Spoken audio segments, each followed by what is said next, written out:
സൃഷ്ടിയാണെന്ന് വിശ്വസിച്ചാൽ അത് നമ്മുടെ അഖീദക്കെതിരാണ്.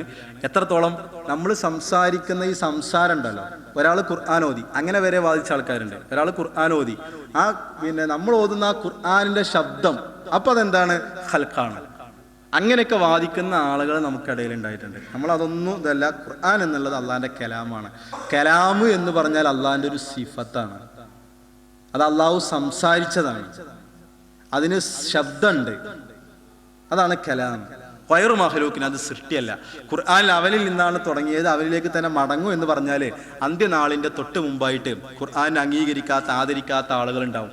അവ ഖുർആൻ അള്ളാഹു ഉയർത്തിക്കളയുന്നുള്ളതാണ്. ഇതൊക്കെ വളരെ വിശദമായിട്ട് വേറെ പഠിക്കേണ്ട വിഷയമാണ്. ഖുർആൻ അള്ളാഹു ഉയർത്തും. മുസാഫിലും ഖുർആൻ ഉണ്ടാവില്ല, ആളുകളുടെ ഹൃദയങ്ങളിലും ഖുർആൻ ഉണ്ടാവില്ല.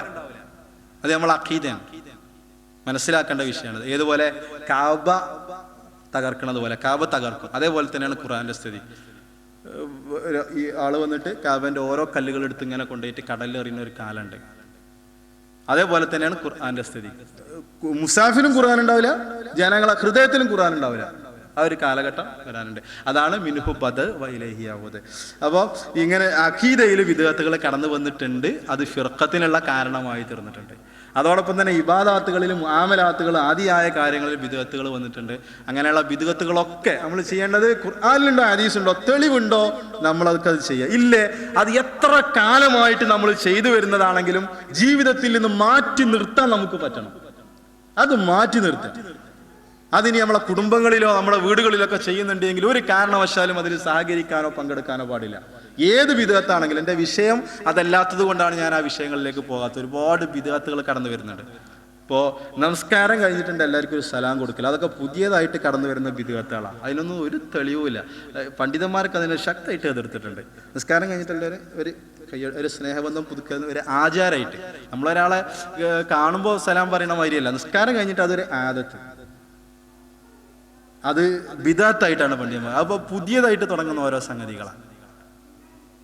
അപ്പോൾ അങ്ങനെയുള്ള ഒരുപാട് വിഷയങ്ങൾ, അത് ഇൻഷാ അല്ലാഹ് വേറൊരു വിഷയമായിട്ട് നമ്മൾ പറയേണ്ടതാണ്.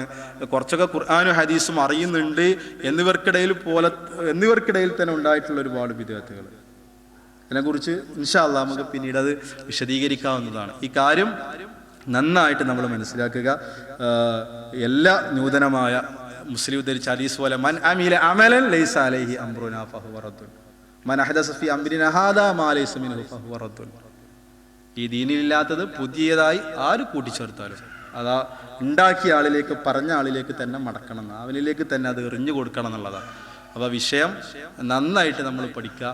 പ്രമാണങ്ങളിലുണ്ടോ നമുക്കത് ചെയ്യാം, ഇല്ലേ എത്ര കാലമായി നമ്മൾ ചെയ്തു വരുന്നതാണെങ്കിലും അത് ഒഴിവാക്കുക തന്നെ വേണം. പരലോകമാണ് നമ്മുടെ വിജയം, അതാണ് നമ്മൾ ആഗ്രഹിക്കുന്നത്. സംഘടനാപരമായ പക്ഷപാതിത്വങ്ങളോ ഒന്നുമല്ല. വിഷയം നന്നായിട്ട് പഠിക്കുക. അള്ളാഹു യഥാർത്ഥ മുത്തക്കീങ്ങളായി ജീവിക്കാനുള്ള തൗഫീഖ് നമുക്ക് പ്രദാനം ചെയ്യുമാറാവട്ടെ.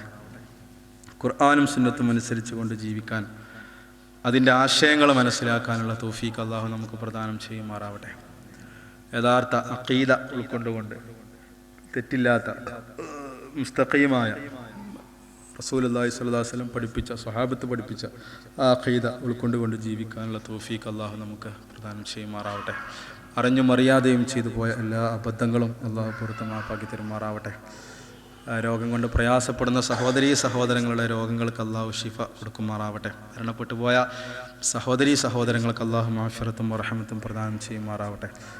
اللهم اغفر للمؤمنين والمؤمنات والمسلمين والمسلمات إنك مجيب دعوات يا قاضي الحاجات.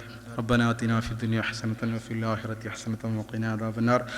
ربنا ظلمنا أنفسنا وإن لم تغفر لنا وترحمنا لنكونن من الخاسرين. ربنا تقبل منا دعاءنا إنك أنت السميع العليم وتب علينا إنك أنت التواب الرحيم. اللهم أعز الإسلام والمسلمين وأذل الشرك والمشركين. ربنا تقبل منا دعاءنا إنك أنت السميع العليم والحمد لله رب العالمين. السلام عليكم ورحمة الله.